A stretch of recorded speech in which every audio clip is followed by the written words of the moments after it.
This is ThinkTech Hawaii. Community matters here. Aloha y bienvenidos to Hispanic Hawaii. I'm Richard Concepcion, your host. Today's program is about Cuba of yesterday and today.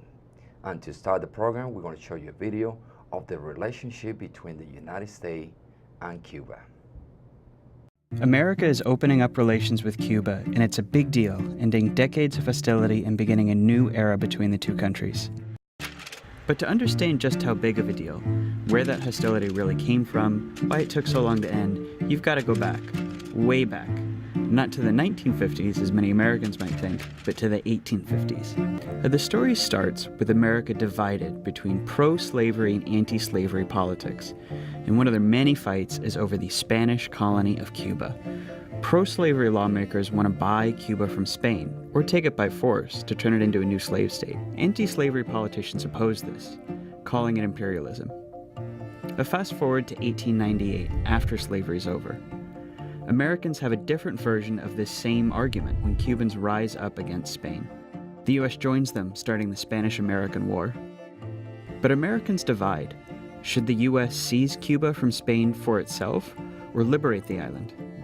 This is part of a much bigger debate at the time over whether the U.S. should explicitly become a European-style imperial power. So this is an argument about Cuba, but it's also an argument about America, what kind of country it should be.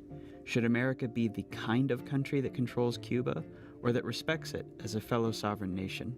And that argument has continued in different forms ever since. At this point, in 1898, that fight happens in Congress. Each side passes laws trying to force their way. And it ends up with a weird split baby policy, with Cuba winning independence, but other quasi-imperial American rule. The U.S. would take over Guantanamo Bay, dictate Cuba's foreign policy, and give itself the right to intervene in Cuban affairs. Then came the American interventions in Cuba in 1906, 1917. Each time, the U.S. military takes over for a few years, ostensibly to resolve some political crisis, but that usually means protecting American interests, such as sugar imports. Today, when Americans think about the U.S. and Cuba, we think of the Cold War, but Cubans often think back to this imperial era. And that era technically ends in 1933 with an uprising against Cuba's government. Under U.S. law, America is supposed to intervene again, but President Franklin Roosevelt wants to end the imperial era, so he declares neutrality. And over the next 20 years, Cuba becomes a democracy, and one that's generally friendly with the U.S. In 1952, when a former president and military leader named Fulgencio Batista seizes power in a coup, suspends the Constitution, and imposes an increasingly oppressive rule. Cuba's communist uprising begins the next year, led by a young Fidel Castro. The U.S. backs Batista in the war, no matter how brutal he becomes. Now, for Americans, this feels like a front in the struggle against communism. But for Cubans, it feels like Batista is an extension of American imperialism, and the guerrilla war a continuation of their long fight for freedom. Now, the communists win in 1959 and Castro takes power. The U.S., fearing communism's expansion, sets up the embargo to strangle Cuba's economy.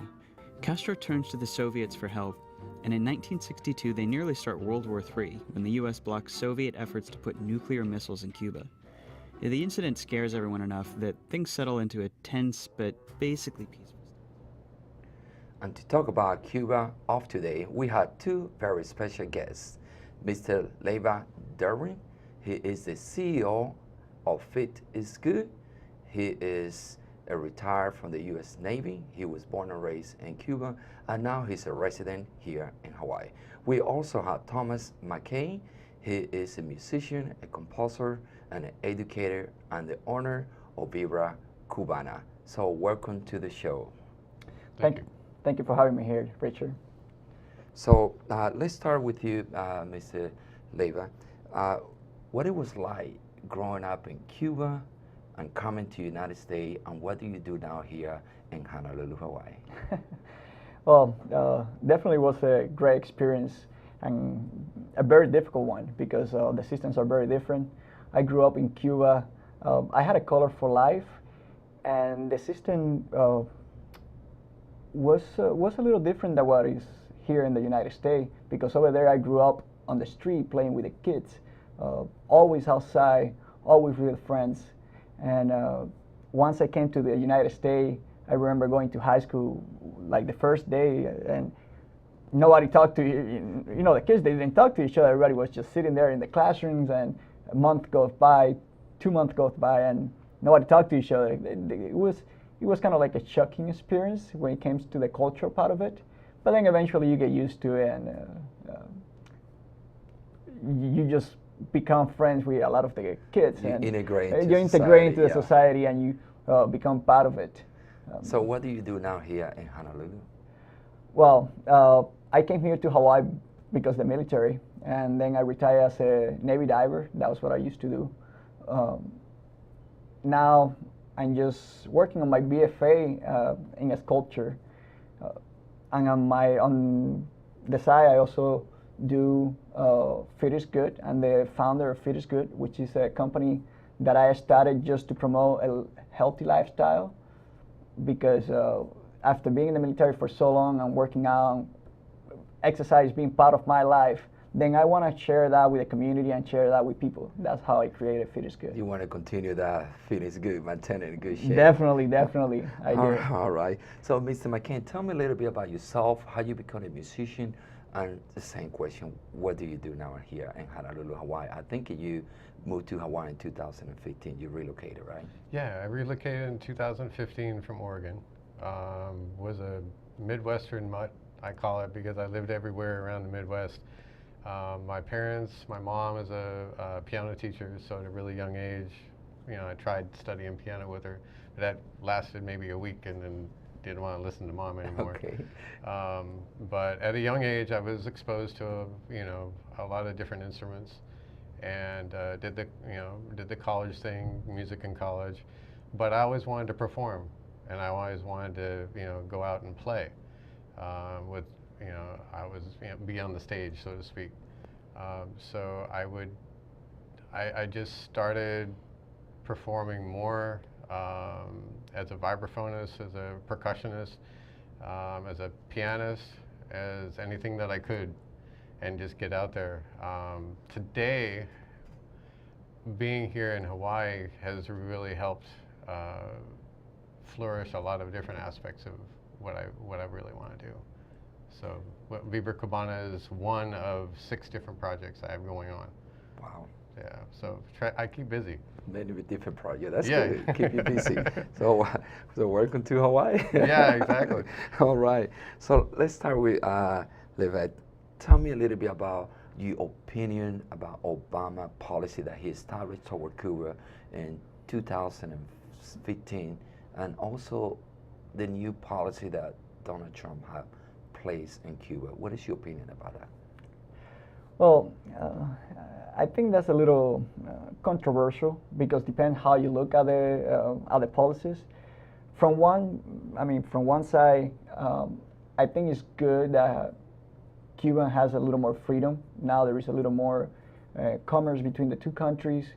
People can travel over there, and they have a little more freedom, which is good for the people in Cuba. Now, the other side on that is that a lot of the commerce that the two countries do, all the money, or mainly the majority of the money, goes to the government, which in a way I don't think that helps the people in Cuba, because if you look at it, most of the people in Cuba live very poor. I would say 95% of the country. While the people that belong to the government, like Castro, when he died, they had Fortune magazine, they say that they had about $900 million, and they were conservative. That was his net worth. And then Raul Castro, which is the brother now in charge, they say his net worth is about $100 million. And everybody else over there, the average salary is about $20 per month. Wow. So if you think it from that point of view, then you got to think who the government is helping by allowing this e-commerce between Cuba, and are you helping the people that live there, or are you helping the government to enrich more what they already have? Well, I think the intention that Obama had in the beginning was to help the people in Cuba, and that's why he was putting so much emphasis on going toward the people-to-people, so-called visitation. And Donald Trump said, well, wait a minute, I think the money, just like you say, is going to the government. McKay, what is your opinion? What do you think about that? He and I were just talking, and you shed a lot of light on something that I never even knew, because there's always been, like Arturo Sandoval, like back in, I think it was the 80s, with Ray Cooder coming over and exposing with the Buena Vista Social Club and that. But I didn't realize until you had mentioned it that the government of Cuba really controls with their musicians going anywhere. Yes.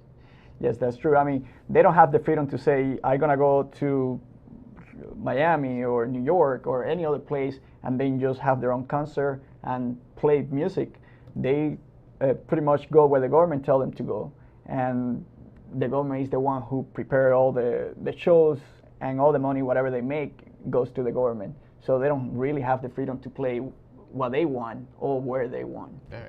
So the government control everything. The great thing I think Obama was able to do, they removed Cuba from the terror list. Also, they removed all the sanctions, and that allowed Cuba to continue to do business with other countries. And as well, he's trying to promote that policy of people to people. And also, he removed the policy. I don't know if you're aware of the policy that was about wet food, dry food.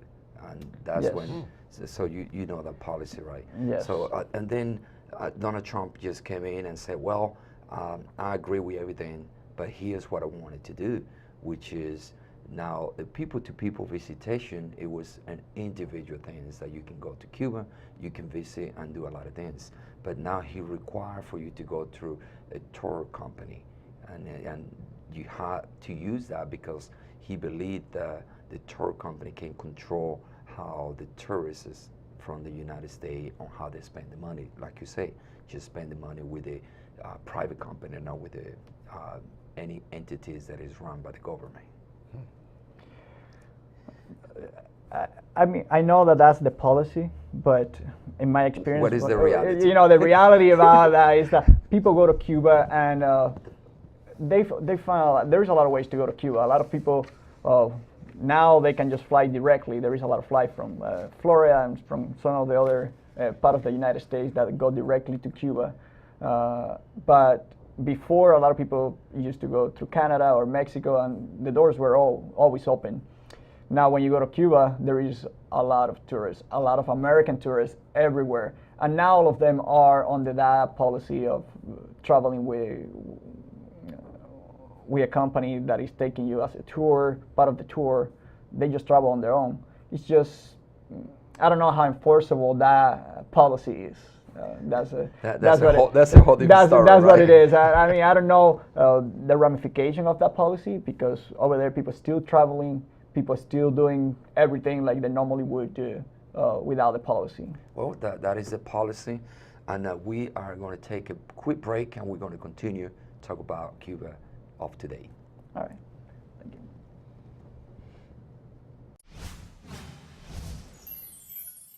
This is ThinkTech Hawaii, raising public awareness.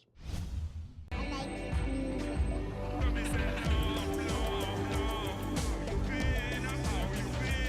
said I could play, so any chance to play at all. You know, that's my life. I love music. Yeah, that's how we do it. My friend, Mother, what big eyes you have. She said, all the better to see you with, my dear. That's the wolf. What are you doing? Okay, push. Research says reading from birth accelerates the baby's brain development. And you're doing that now? Oh, yeah, this is the starting line. Push. When this is over, you're dead. Read aloud 15 minutes. Every child, every parent, every day. Aloha, my name is Stephen Philip Katz. I'm a licensed marriage and family therapist, and I'm the host of Shrink Wrap Hawaii, where I talk to other shrinks. Did you ever want to get your head shrunk? Well, this is the best place to come to pick one. I've been doing this. We must have 60 shows with a whole bunch of shrinks that you can look at. I'm here on Tuesdays at 3 o'clock every other Tuesday. I hope you are too. Aloha. Welcome back to Hispanic Hawaii. We're here talking story about Cuba of yesterday and today with Leiva and McKay. thank you for coming. Having a great time with you guys and your opinions about this great and wonderful policy. As you say, you know, maybe it's not enforceable, but it's a policy that we have in place. So let me ask you, Leiva, what is some of the change that you've seen today in Cuba from when you was in Cuba, that you get from your families in Cuba? I would say probably the most drastic ones that I've seen that have changed for the better of the people over there are the self-property. Before, you couldn't own any property, or you couldn't, or actually you could own one property, but you couldn't sell. So the real estate market was pretty much didn't exist. People had one property for 30, 40 years, and then they passed it from father to son, and that was it. That was the only thing they were allowed to. About 3 to 4 years ago, I'm not sure exactly, they allow people to start buying and selling properties, which that allow the city to start getting built. People start building properties, start buying and start selling. So that helps with the real estate market in Cuba. Another policy that they opened recently was they allow people to travel to other countries, which for the last 50 years, people were not allowed to go anywhere. They were not allowed to leave the country. And even now, there is certain restriction to the countries that you can go, but at least people have the opportunity to leave the country, go visit somewhere else. Even for the United States, now they can get a visa for 5 years, and they can come anytime that they want. Oh, wow. Once you get a visa, then you can come, if you want to come every month, then you can come and visit. There is a price that they had to pay in order to get the visa? Well, the visa, just like any visa that you get, it's just a process. You pay a certain amount of money just to get it, but once you get it, it's good for 5 years. So that with that visa, you can just travel. And the tickets from Miami to Cuba are about $100 round trip, so which is not bad for the people over there to go and visit family in Miami, or if they want to come somewhere else. The prices are very reasonable. When I was in Cuba, I noticed that they was open more to the outside world with, you know, technology, the use of the internet. Can you tell me a little bit more about that? Yes, that's another thing that is opening very slowly, but a little bit. The internet is still very restricted. Mainly, the internet is available for people who work for the government. So a lot of the government entities, they have internet, and they are the one allowed to use the internet. And even when you use it in those places, it's very restricted what you can search. So you don't have full access to a lot of the search engines and things like that. So they monitor the internet. But then they have private places where they start having like Wi-Fi, and you can get a little access to it. So that's evolving slowly, but people are, now they can get access on their phone to the internet, and they can send emails back and forth with the phones. So that definitely has been improving. Things are changing. Yes. That's good. So how can American legally visit Cuba? Well, there is a lot of ways that they can go to Cuba. The visa, like you were mentioning before, people to people, that was the most common one that people were using to go travel to Cuba. But there is another way that you can go that people were using it for a while, which is through education programs, humanitarian programs. If they go religion programs, they can apply for those type of visa. Any education or research purpose, you can also travel. A lot of the musicians go to Cuba with that purpose of education and researching, studying the Cuban culture and the Cuban music. They travel to Cuba but then the people to people, which was the one that people were using the most, I think that one is being affected now. Affected by the new policy. By the new policy, yes. So how can a person who want to go visit Cuba help the Cuban people? Because the whole intention for you to go to Cuba is to help the people. So how can a visitor help the Cuban people? That's a good question, and I think the best way to help the people is just to be part of the culture. I mean, if you go there, then you stay with the private residents or the people that live there. You go to the private restaurants, the small business owners that they are coming up now with this new society that we're having in Cuba, that they allow people to have business, because that's another thing. Before, they didn't allow people in Cuba to have business. So now that they're allowing this, when people go there and they become part of this, and they're helping the people in Cuba. Now, when you go and stay in a hotel that belongs to the government, yes, you have a different luxury. I mean, completely different, but that money is going to the government, and you pay. And the thing is that you're paying $200 a night for a hotel room, but then the people that work there, that is serving you, they make about $20 per month. I mean, if you see the contrast between that, they serve you the food, everything that the price that they charge you, the government charge you, are the price that you see here in the United States. But then the way what they pay to the people is not compared anywhere in the world, because people are making about $5 to $10 per week. So the government is taking the government all the money. takes all the money. So let's talk about a few things that you recommend for people to do when they go in Cuba.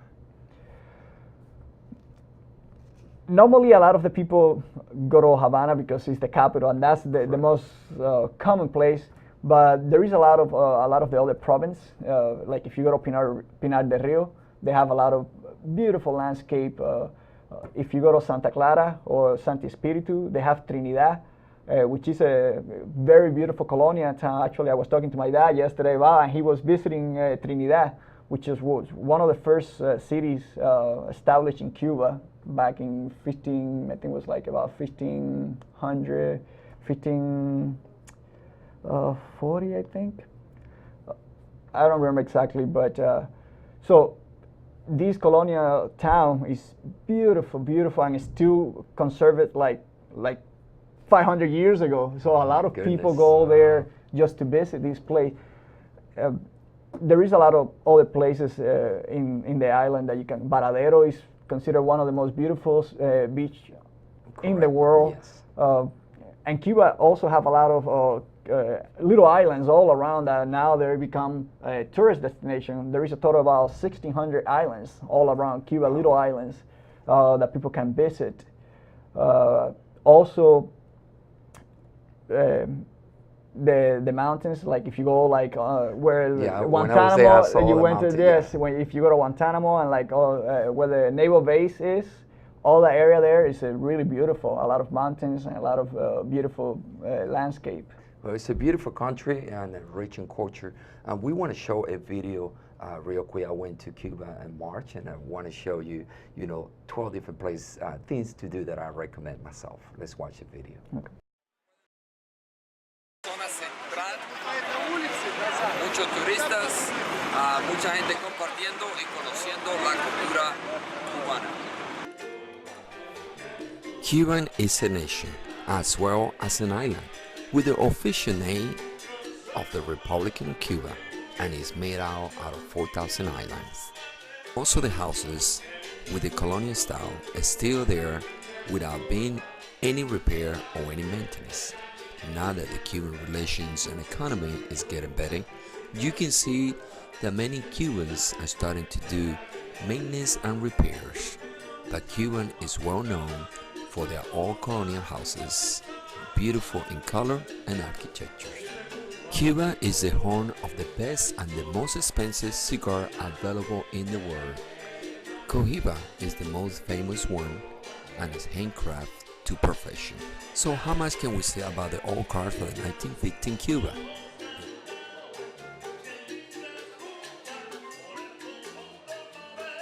The CUC currency affects the level of price.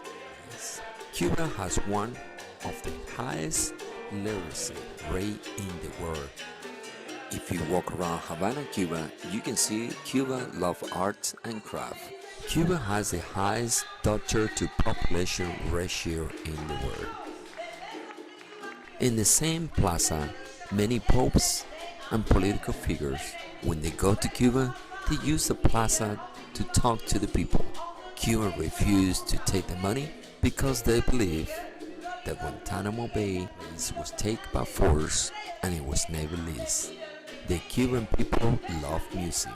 Cuba is one of the last remaining communist country in the world. Well, that was a video when I visited Cuba in March this year. And McKay, I want to talk to you about music. Cuba love music. So the music from Cuba has some influence about how you play music today and about your group, Vibra Cubana? When I originally put Vibra Cubana together, Latin music in general has a lot of percussion, and Cuban music, I guess you would say in a finer sense, is kind of I would say more of a authentic flavor, with the way they play, the way the rhythms are, the danceability of it. It can be a social thing, it can be a dance thing, it can be a concert, kind of thing. And what I do with Vibra Cubana is more of an Afro-Cuban. Okay. Which is bringing the Afro-Cuban, meaning you're bringing the rhythms from both African rhythms and Cuban rhythms together, but with the Western American harmonies of jazz. Like Dizzy Gillespie was one of the people that coined Afro-Cuban music.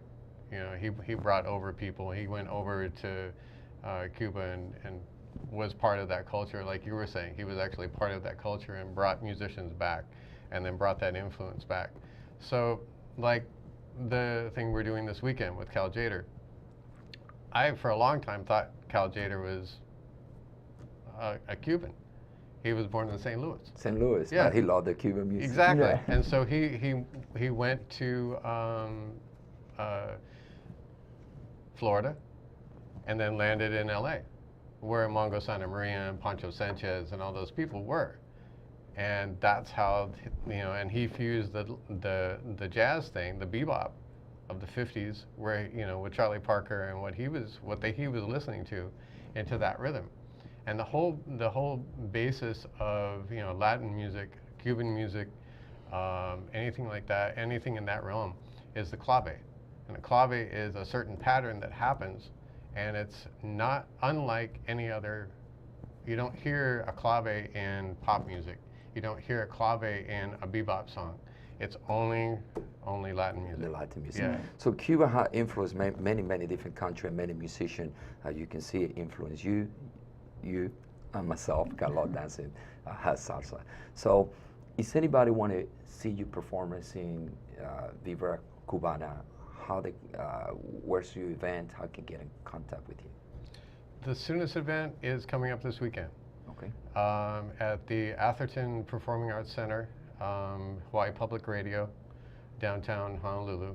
And it's the first time for about 3 months that the large group, the 6-piece ensemble, is going to be there with Boba Bateras on percussion, Scott Schaefer on drums, Tommy James from the Duke Ellington Orchestra on piano, and myself, and a newcomer to the island, Ian Sheridan, who played with Jason Mraz for 8 years. So it's the thing about the group is we all love this music. And so we all bring this thing in together, and I put this book together, and we do it. Okay, that's great. And we run out of time. We want to say thank you so much, McKay, for coming, and Levi. Thank you for coming. Don't forget, if you want to watch this program once again, to go ThinkTech Hawaii, or you can send me email at richconcept@gmail.com. Thank you so much, and aloha.